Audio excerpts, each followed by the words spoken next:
Welcome to Ethical Point. Today, we're diving into a high-stakes administrative explainer that is going to test absolutely everything you know about General Studies Paper IV.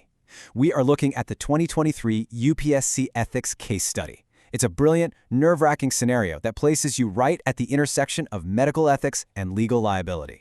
Think of this explainer as a dynamic debate. We're going to tackle this by looking at it through two distinct lenses: the cautious skeptic who wants to follow every rule to the letter, and the experienced mentor who truly understands the nuanced reality of crisis leadership.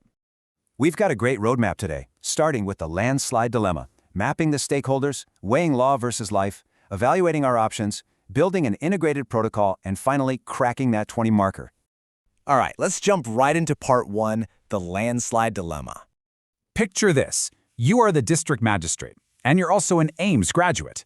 You've just arrived at a disaster zone 60 kilometers from Uttarkashi. It's midnight, it's chaotic. A pregnant woman is actively hemorrhaging. The mentor outlines the harsh reality here. She needs an immediate blood transfusion to survive. You have test kits and willing volunteers standing by. But here is where our skeptic raises a massive red flag. Under the Drugs and Cosmetics Act, blood for transfusion must strictly be procured through a recognized blood bank. And you just don't have one out there in the mountains. So, what do? Do you break the law to save a life, or uphold the law and watch her die? That brings us to Section 2, mapping the stakeholders. To solve this 20 marker effectively, we really have to identify everyone who is relying on your executive call. You know, any aspiring civil servant understands that a decision made in a vacuum is usually a bad decision. The sheer weight of responsibility converges right on you, the DM, sitting in the center. The skeptic rightly emphasizes the intersecting pressures here. You've got the urgent biological survival of the pregnant woman and her unborn child pulling you one way, and the strict legal oversight of the state government and health authorities pulling you another. Plus, you have your medical team looking to you for legal cover and the broader society watching to see how you handle these humanitarian expectations. Every single choice ripples across this entire board. This tension perfectly sets up Section 3, law versus human life. Whenever we talk about medical ethics, we absolutely have to start with the foundational principles. The mentor steps in here to provide a layman's definition of beneficence. In simple terms, beneficence is just the ethical principle of prioritizing doing good. In this specific scenario, it's the physician's deep-rooted professional drive to prioritize service to humanity, meaning acting immediately to save the bleeding mother and her unborn child, no matter what it takes. But then the skeptic counters immediately with non-maleficence. In layman's terms, this simply means do no harm. The skeptic is raising the very real, terrifying medical dangers of unverified spot transfusions. I mean, what if the donor blood has HIV or hepatitis? What if there's a fatal hemolytic reaction because the blood wasn't screened in a proper lab? By trying to do good, you might actually be inflicting a fatal harm. And that exactly captures the ultimate dilemma for the medical team on the ground.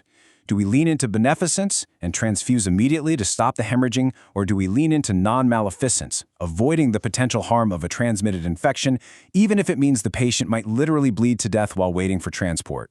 It is an incredibly heavy burden to carry. And beyond just the medical ethics, we have to contrast the legal mandate against humanitarian duty. On one side, we have the strict regulations of the Drugs and Cosmetics Act, which are honestly designed to keep the healthcare system safe. But on the other side, we have the humanitarian expectation of crisis leadership. As a DM, you aren't just there to enforce rules, you are there to protect your people.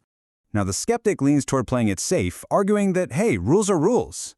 But the mentor defines a crucial trap here: ethical formalism. In layman's terms, ethical formalism is when you follow the rules so rigidly, so blindly, that you actually end up harming the very people those rules were originally created to protect. Refusing to help a dying woman just because you don't have a certified blood bank stamp? That is a textbook failure of the humanitarian spirit. So what do we actually do? Let's move to Section 4, evaluating the three options. As a DM in this crisis, you essentially have three paths forward. Let's lay them out just like you would in a high-scoring mains paper. Option 1, strict legal adherence. You wait for transport. The pro, zero legal liability. The con, the delay of hours over 60 kilometers of landslide-ravaged roads guarantees the death of the mother and child. That's ethical formalism in action. Option 2, delegated direct transfusion. You just tell the doctors to do it. The pro, realistic survival and compassion. The con, it is legally reckless. You expose your doctors to severe disciplinary action and potential medical risks without a safety net. Which leads us to option 3, the integrated emergency protocol. This is the balanced necessity. Let's unpack that sweet spot in Section 5, the Integrated Emergency Protocol. To defend option 3, the mentor brings in a very powerful concept for you to use, the doctrine of necessity. In simple terms, this is a legal and ethical principle that justifies breaking a technical rule if doing so prevents a significantly greater evil. In our case, using an unrecognized blood source is technically against the rules, yes, but it is entirely justified to prevent the ultimate evil, which is the loss of 2 innocent lives. But the crucial point is how you execute this safely. You can't just wing it out there. To protect the medical team, the DM must decisively follow these exact steps to create a legally shielded emergency standard operating procedure. First, issue a written executive spot order using the overriding powers of the Disaster Management Act. Second, personally supervise immediate medical testing using whatever basic cross-matching kits you have. Third, obtain clear, documented, informed consent from the husband explaining all the risks. And fourth, use this transfusion strictly as a bridge strategy to stabilize her while you organize an emergency air evacuation or green corridor. Let's pause here to define another heavy hitter for your answer, deontology. In layman's terms, deontology is duty-based ethics. It means doing the right thing because it is your fundamental duty regardless of the consequences. By taking charge, you are fulfilling a dual duty. As a physician, your deontological duty is to save lives. As a magistrate, your administrative duty is to manage the crisis and protect your citizens. But we aren't just relying on duty. The mentor adds utilitarianism to the debate. Simply put, utilitarianism means taking actions that result in the greatest good for the greatest number of people, essentially maximizing overall well-being. By taking immediate action and saving the mother and child, you are clearly maximizing survival and well-being in a desperate situation, rather than letting them die just to satisfy a bureaucratic checklist.